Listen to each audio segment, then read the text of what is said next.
Greetings, Darklings, from across the interweb. It is once again I, the Duchess Precious Ken, here for the Sounds and Shadows podcast. And we had a little hiatus there where we were getting ready. I went out to the amazing Fixation Festival, which we had the interview with Kat about and got to see a lot of friends.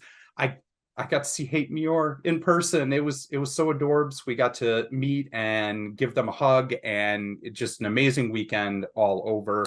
But now we are back on track and doing interviews again, and I got an exciting one here today. I always really like, because I am from the Midwest, from Michigan.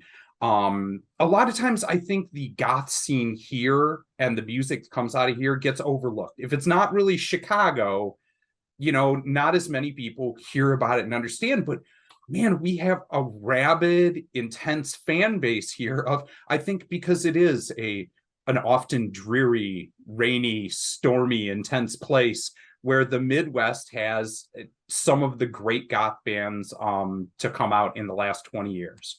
So it is my extreme pleasure to welcome my guest, Metavan, which I got to say because it's like Metatron and got in my head, but from the band Lockjaw. And we're going to be announcing tomorrow. I'm sending it out, so he'll be able to see then that he won the #1 slot on the Sounds and Shadows Dark Scene Singles chart for the month of March. So congrats on that, and welcome to the show. Hey, thank you very much. Super excited and happy to be here.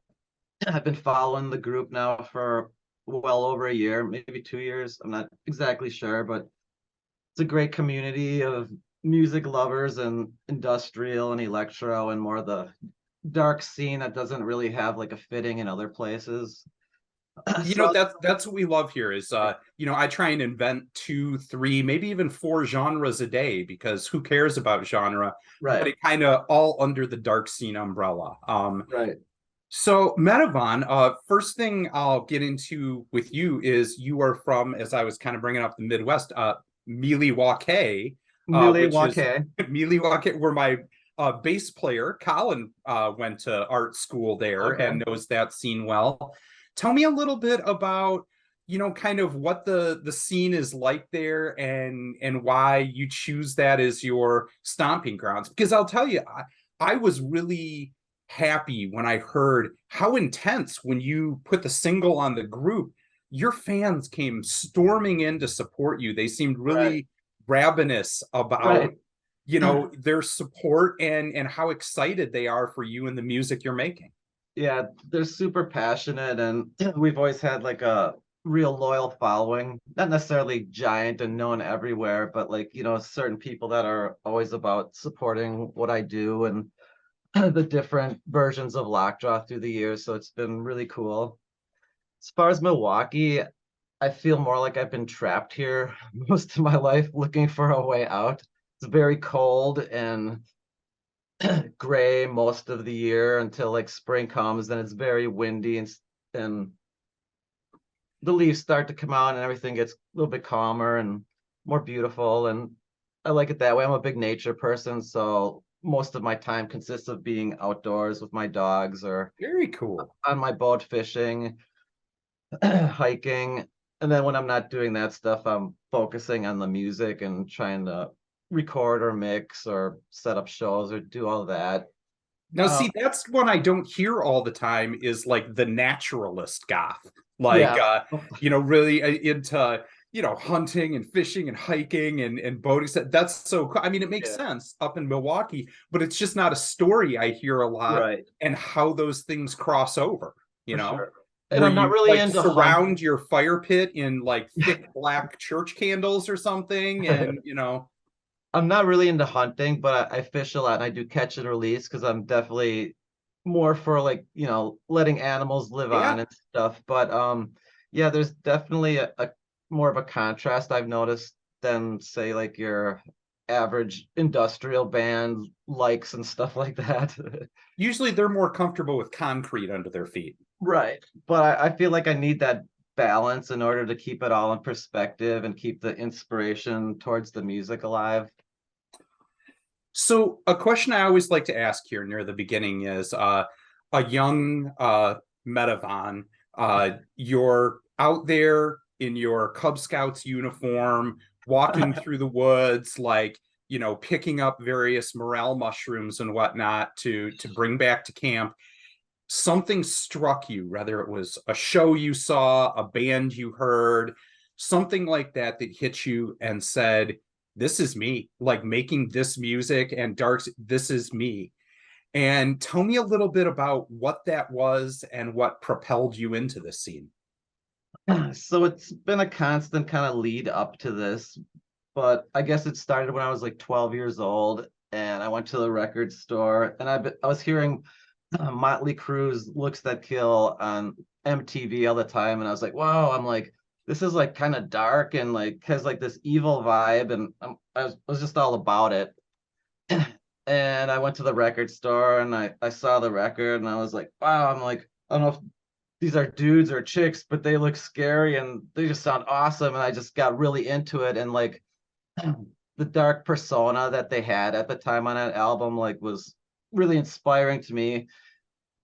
And then gradually I started to get into like the heavier music and heavier music. And for just years, I was only a thrashaholic kind of person with listening to Metallica and German thrash metal and anything pretty much that, was loud and in your face. There And is then, a lot of that. I find like crossover from metalheads who made yeah, the transition to goth later in life. right. Like I hear that story a lot. Yeah. And I didn't want to break out of my metal mold because I thought it was like something I wasn't supposed to do or like forbidden. And then it started with like Pink Floyd. And then I was like, oh, okay, like other metal people listen to this band, so it must be okay. And then, as I got a little bit more uh grown up, like I figured like, it's not about this, it's just about music. So I started discovering other stuff like Christian Death, uh Sure. the first Nine Inch Nails album, Fields of the Nephilim. That yeehaw goth. I love that yeehaw goth. Right. But I wasn't like full-fledged into it yet. But I remember I went to this party and someone was playing a Ministry in the background, and I was like, "Whoa!" I'm like, "What band is this?" I'm like, "It sounds like it's metal, but it's like not metal, but it is." But it like all the samples in it were confusing me, and like the Well, it intense. definitely was sampling metal, a lot of Yeah, Black Sabbath and whatnot in those right. early ministries. And this was the Mind. The Mind's a terrible thing to taste. So Yeah, like I really got into that album, and from there I started kind of like pursuing more groups that were under that kind of cloak, sure. and got really into Rabies by Skinny Puppy. And from that point on, just kind of like dived into the Skinny Puppy catalog and tried to absorb as much of that as possible. And though I had played in rock bands and stuff, like I was never a vocalist and I was always like too timid and shy to sing and just felt like I couldn't do it. But then I'd hear Skinny Puppy albums and I'm like, wow, these vocals, they're weird. They're like so like scary and they have like crazy effects, but he's not necessarily like singing like operatic notes and hitting great notes, but it's still like so profound and like effective. And I was like, well, maybe I can try to do something more like that. So I had a 4 track and then I started like creating beats and electronic stuff. And the Skinny Puppy thing just influenced me to like try to attempt doing something. And at first, I'd like completely bury my vocals in distortion and stuff, Sure. which later on I realized, sometimes that's a key ingredient to getting that sound. It is a very industrial thing to do, but Right. as time's gone on and the definition is kind of expanded about rather what goth or industrial or anything is, so I think very much the vocals in industrial music in particular have changed kind of what that means, and you hear a For lot more sure. singing and Yeah. clarity to the vocals coming out. Yeah. Which I like a good balance. Like I like some vocals that are just like overdriven and like abrasive in your face, but then like the melodic kind of cooler stuff too. But then yeah, so I was doing that for a while and I went to a concert and saw Pigface on the Gub tour. Great and partner. Esh was in the band, and Chris Conley and Raven and the whole shebang. And I was just like, wow. And it was like my first exposure to like seeing more of like that darker culture. Because in Milwaukee, it's like those kind of people are more at the time were more like in the closet and then would like peek out at night, like, oh, and you never like really see that many goth people except at an event. So like to see like all these dudes on stage with eyeliner and looking crazy and just like rocking out so hard, and like that Pigface tour was just like amazing. So it really made me want to like do something live that had like more of that dark appeal and Yeah. maybe a bit less of the metal appeal, but somewhere like in between, like making people headbang and making people dance and just kind of bringing it I think together. that's something we talk about a lot here on the show is that it wasn't even just for a lot of people about the music in the beginning. It's people at towns where this was not fucking cool, Right, across America. Goth night, whether it was a dance club or a band coming through or something like that, was a way to say to young kids, hey, it's okay to be this in public and around others, and we all have your back, right, and you can come. And a lot of people then found the music after that, just because what they were drawn to was the aesthetic, right. the overall vibe of, you can explore your whatever, gender roles, sexuality, your look, your all those things, and you're For safe sure. here to do it. Right, right. So in 2004, I saw that was kind of when you put out the first Lockjaw material, or at least the first one I found on Bandcamp that was there. Yeah, the first official album that I put out on CD was in 98. And Okay. that one I just like released at that time as like hard CD. And it's a bit more like a combination of trip hop beat wise, but with like goth overtones. So it doesn't Nice. really represent how Lockjaw sounds now. And it was Sure. a part that was like really cool at the time. And I got a lot of connections from it. But then like as I decided to form a live band, it became more of like heavy guitars versus like on that first album I did is called Looking Like a Devil. Like I don't think I played one power chord on the whole album, and it was very like funky, bluesy guitars, but very dark. Yeah. Yeah. So we're fast forward now, but I mean, Yeah. you've been doing this. You're touring, you're doing a lot of material, and you have a new EP that's coming out along with the single It's that, out. like we mentioned before, won the March Yeah. Sounds and Shadows Dark Scene chart. Tell me a little bit about how the sound has changed, like you said, from that over the years. And I know throughout your albums, yeah, a lot of this hard rock. I mean, I hate to use this, but I think it is a bit apt that you have a bit of what I call that kind of new metal goth sound, which I don't know, some people take as a bad word, but I don't. I mean, it's distinct, Right. like metal rock elements, that Yeah. thundering bass that like carries the whole song, but not in a clean way, in a Yeah. fuzzy, intense way, and Abrasive. actual pounding drums that back it up. Right. So, how is this new EP that you're about to put out special to you and going to be a change from what you've done in the past? Okay. So the EP is out. It came out April 7th. Um, Style wise, it's a bit more melodic with a mixture of organic, I guess. Um, so back a couple of months ago, probably like 6 months ago or so, I had a conversation on my friend Ryan from Julian K used to be in an orgy. I happened to meet him through my fiance, and we had this like long talk, and he was like giving me advice on what I could do to take my band to the next level or what I needed to start focusing on and how to proper release stuff. And he's like, for what you do is great music wise, but you should try to get out of your box a little bit, but maintain the integrity of your sound.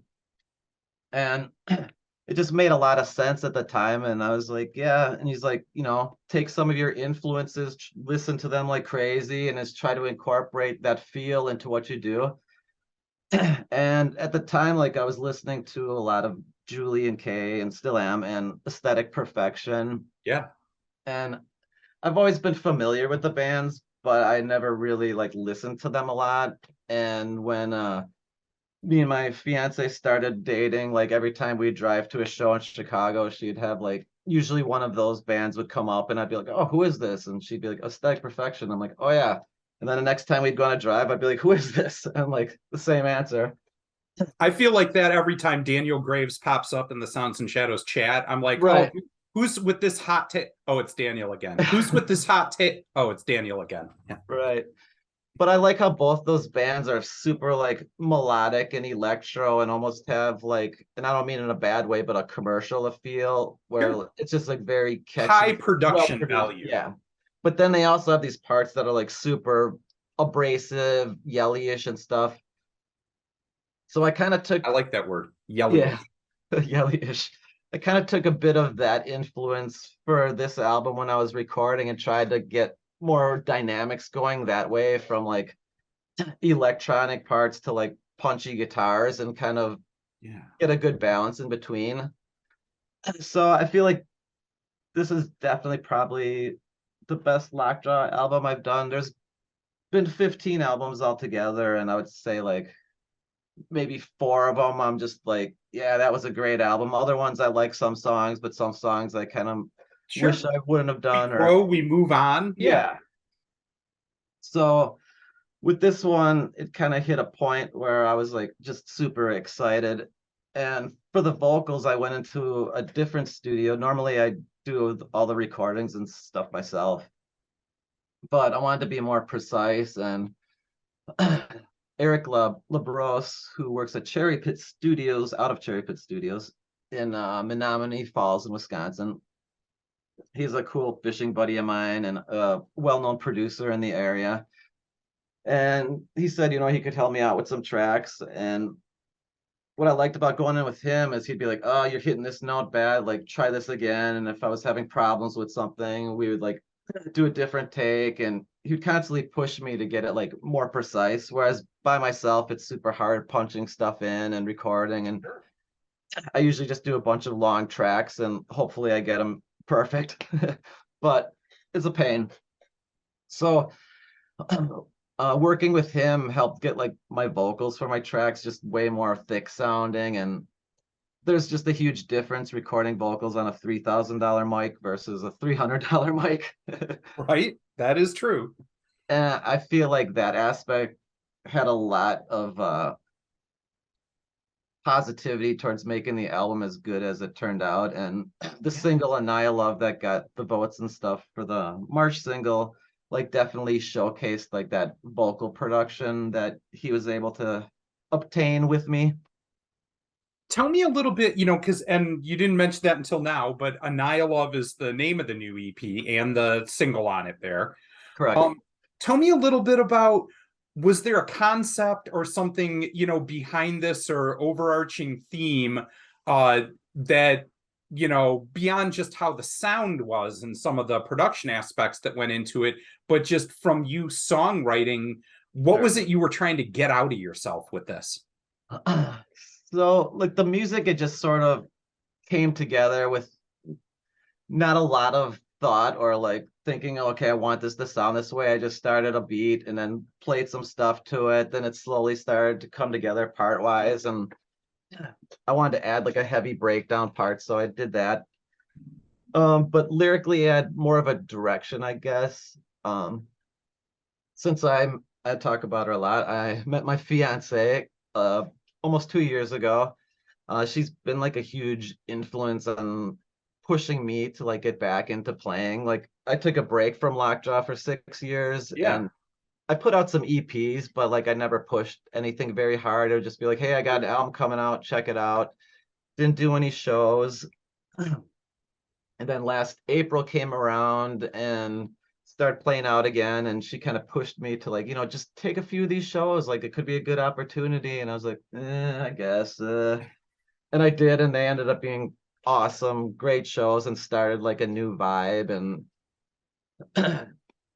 so, like, and I came I from like, love to hear that, by the way. I mean, I think that, like, I'm like that too. A lot of people, it is impossible for people to meet me for the first time and think that I'm single and out there. So because I'm the same way.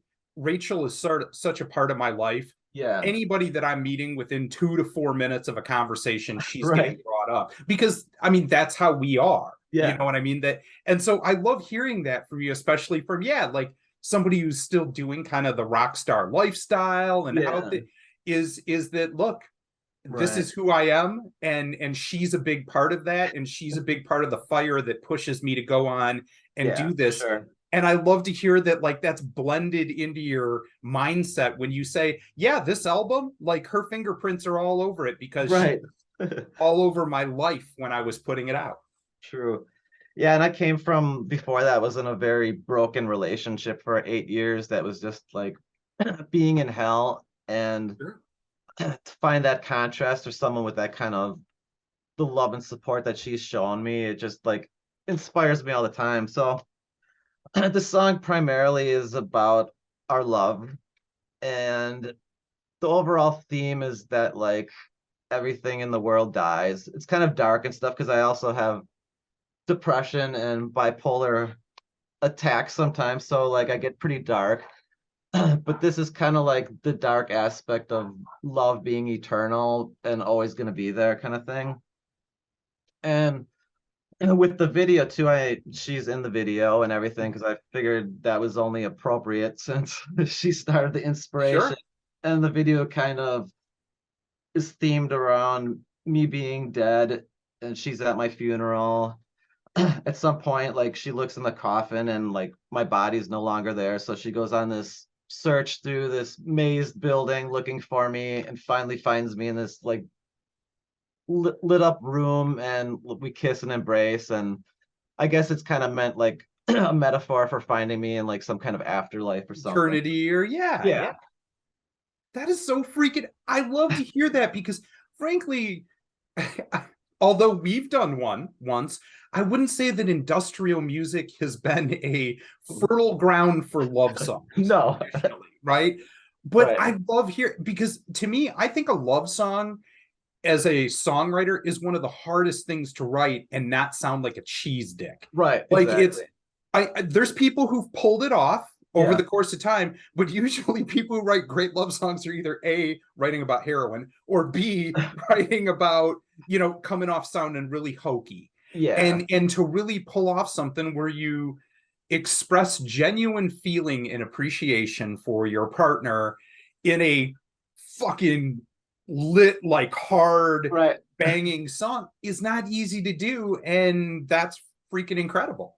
Oh, thank you. Thanks. Yeah.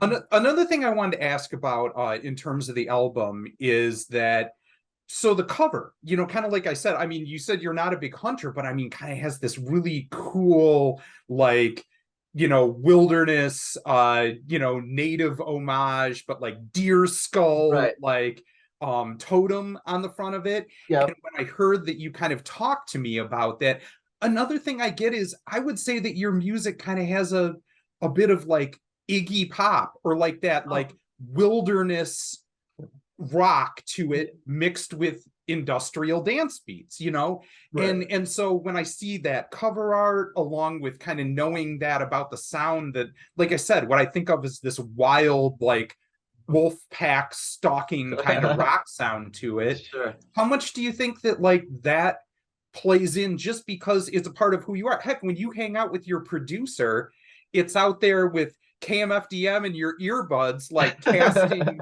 fly fishing reels, like out on a boat somewhere. That has to then come back to your sound because apparently you're both appreciators of kind of the outdoors and nature. Tell me True. about how that plays into the music that you make.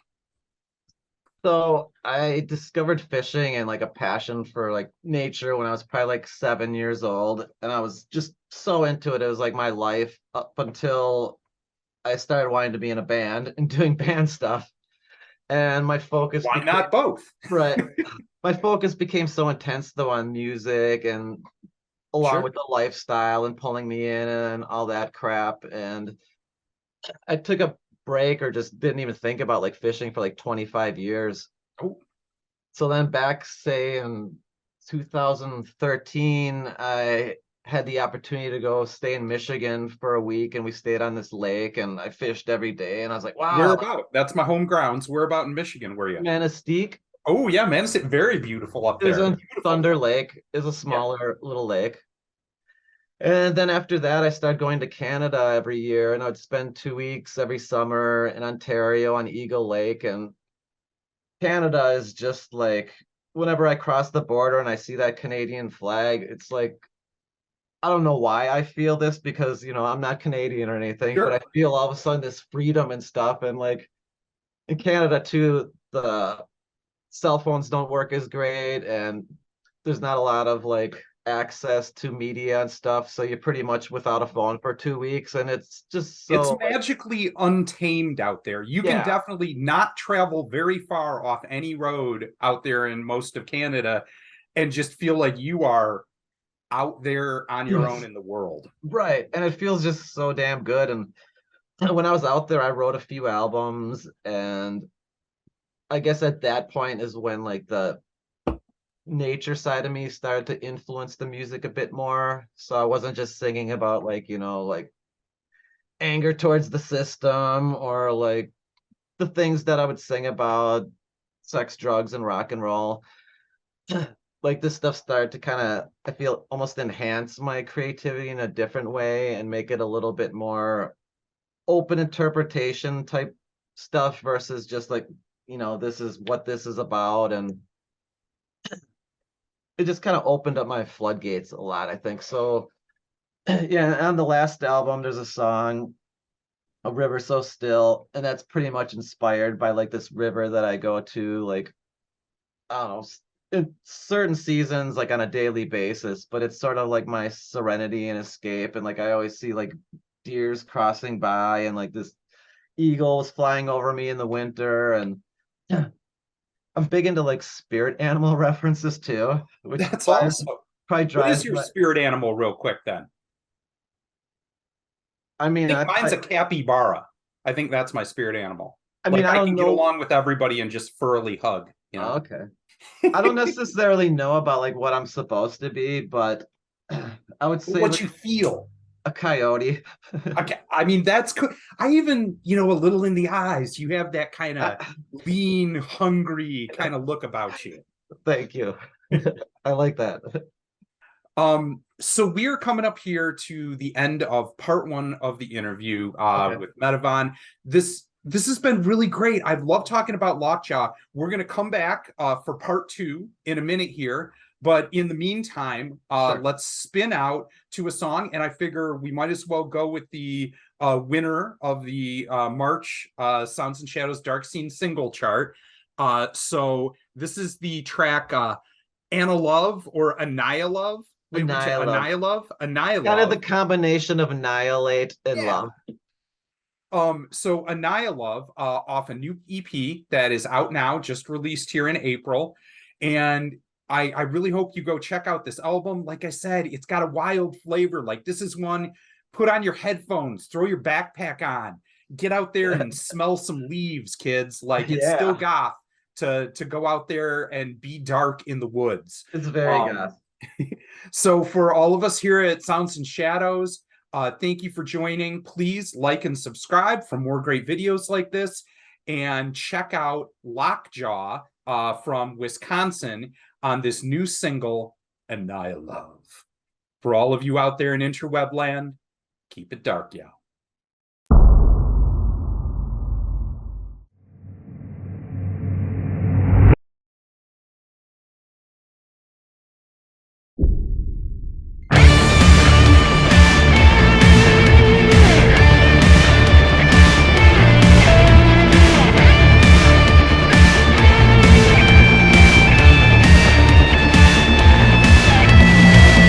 As far as I can see,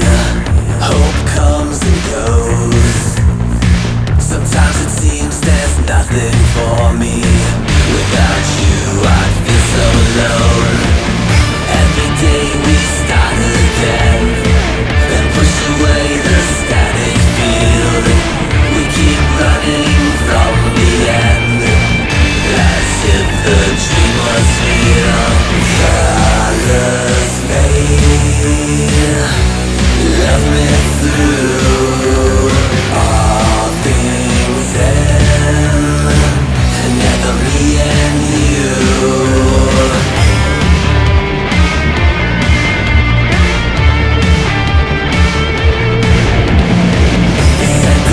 Before the storm, the sweetest shade of blue. On Christmas morning in October, all the things that we're gonna do. You're so pretty in the day, under an autumn sky. All the leaves are turning red, and the kings will slowly die. Colors fade, love me through all things end, and never me and you.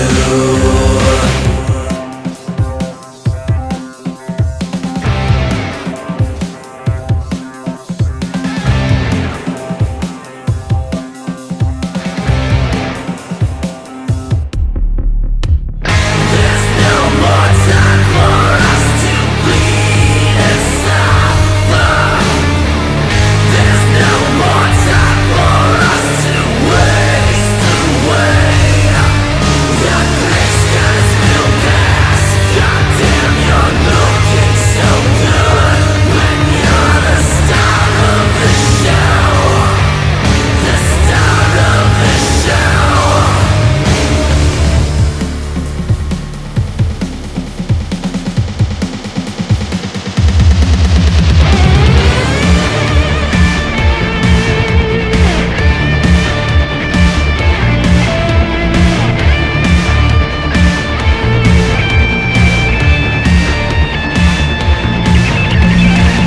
Sunrise and I'm a dreamer.